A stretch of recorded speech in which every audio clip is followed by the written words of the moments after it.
Hi guys, this video is a follow-up of the previous video. So I'll do the very same two ways of analyzing and outlining of an English A Language and Literature paper 1. The exam paper that I will present is the newest 2023. This time is from the Time Zone 1 non-written text. As always, I hope this outlining practice can give you an insight, making your paper 1 essay better. Then let's give it a go. All right, we're given a non-written text, which is an infographic, and the question guideline says the following infographic is taken from the Foresters Friendly Society, all right, which is a website, promises straightforward financial solutions with a human touch. Okay, that's going to be a slogan of this organization, I guess. So we've got a bit nostalgic looking design of infographic. Let's check the guiding question. Explore how the text and images interplay to appeal to a range of audiences. What is a bit unique about this guiding question is that not only it is asking us to analyze the text and the images being used in this infographic, but also it asks us to consider the audiences. So according to the guiding question, I assume I can compose two different types of essays, which you can pick one of them according to your preference. Then let's give it a go. One potential way to compose the paper 1 essay according to the given infographic is to focus on the visual and language features being used, which is quite traditional way. So let me put some important intro content. Source, the infographic is taken from Foresters, which I've already identified. Target audience, British public, largely who seek for better financial advice and planning. Purpose is to foster the practice of saving and stable and well-planned financial state of citizens, and at the same time, fundamentally to promote the related membership product that the organization provides. We can find the evidence from the end of the infographic. This is, according to the first way of outlining, thesis must be written as the infographic adopts vast use of visual, body 1, language, body 2, and structural features, body 3, to effectively appeal to a range of British public. Let me move on to the body 1. Body 1, visual features. What kind of visual features are being used to support the purpose of this infographic? What is very catchy in this infographic is the piggy bank image. It's quite nostalgic and also quite engaging to the most of the people growing up having such thing to save some pocket money, things like that, right? And the second visual feature that can be appealing to the audience would be images. Images. There are lots of images, coffee, bottle of wine, 5 coffee cups.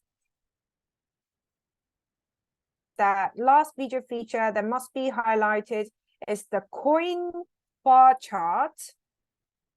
Bar chart is designed with coins, so maybe it is to emphasize the small savings as it is being collected.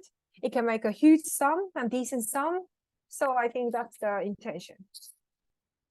Body 2, let's talk about language features being used. First, the infographic adopts ethos such as science says or neuroscience confirms, which gives some persuasive and convincing evidence. Second, it also utilizes logos such as 57% of those who save, which can be quite persuasive to those non-savers. Last language feature to support the purpose of this infographic is going to be the question praises which, why it works, and no space cache.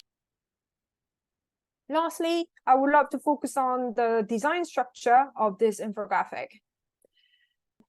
First, the infographic contains the content that can intrigue and engage the readers with persuasive ideas on the positive impact of saving, such as putting piggy banks, putting piggy banks and the emojis that can appeal the positiveness of the saving. Next, Next, the infographic includes the contents that suggest the practical ways that can be applied to promote saving amongst the public. By only giving up these tiny things, you start saving. Lastly, the infographic not only confirms the benefit of saving, but also suggests the financial planning products that the organizations, as you can expect, conclusion content would include some evaluation. I believe the infographic can be more appealing if they include more detailed benefits of saving, such as like how much rate of interest would be given, or like how specific services can you provide, things like that. And within the same logic, I want to say, it's my personal opinion, but I want to say saving leading to happiness. I think the logic itself is a bit superficial and vague. To be critically persuasive to the majority of adults, I want to say, well, maybe it can apply more objective information that can be more appealing from my stance, I want to say. Yes, this is the end of very first way of outlining the People 1 essay according to the given infographic content and the guiding question. All right, let me introduce the alternative way of outlining the infographics essay. I'm thinking of focusing on different types of potential audience groups. Intro content are the same, except the thesis that the infographic adopts effective interplay of visual and language to effectively appeal to multiple types of British public. So you can expect that my body paragraphs are going to deal with multiple types of British public. First, body one, first type of audience that I identified is the people, especially young people, who are in need of learning the importance of saving, at the same time, the value of saving.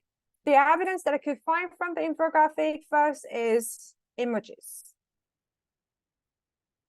Also, I want to say the coin bar chart can be a bit of like intriguing and appealing factor to the young people as well, because we tend to somehow look down on the value of coins nowadays. So we can say like 1 quid, 2 quids, no value whatsoever. But the bar chart that shows the accumulation of the gradual accumulation of the coins can be somehow appealing to the young people.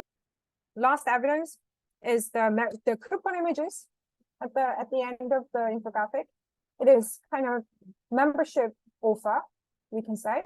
So it says, if you want to get some consultation or if you want to get some service whatsoever, then first option is being a member for free. Or you can try some membership subscription or things like that. So it is giving some options to the young people so that maybe they can give a go for free. Second type of audience that I identified is people who are in need of improving their financial state or have had no deep understanding of the benefits of savings. So to appeal to this specific audience group, I can cast the evidence of logos and question phrases. These question phrases can be some trigger to the audience group, so that they can find some solutions and then they can try to make some changes in their finance or spending habit or things like that.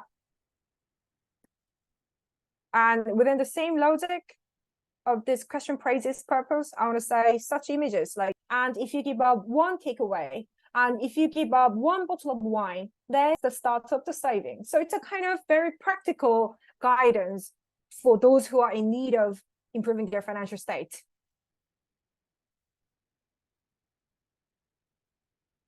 Last type of audience group that I identify would be people who seek new ways of operating their finance, such as their extra savings. So they're looking for new ways of managing their finance, such as look for different financial products. So maybe for that specific group, these organizations' infographic can be appealing. Because as we could find from the rhetorical question given, the question asks, oh, if you have extra saving, but you want some new ways to manage such extra saving, then this organization's financial products can be answered. So this rhetorical question can be appealing to those type of people, especially for this type of audience group who can be identified as mostly relatively old enough, the piggy bank image can be quite nostalgic and engaging and intriguing to them. Yeah, so that's the evidence. Lastly, the coupon image that I've used for the first audience group can be again appealing to this type of audience as well in different aspects. So maybe they want some different financial product, they want some different financial consulting service or things like that. So these coupon options can be attractive to this audience group in that sense.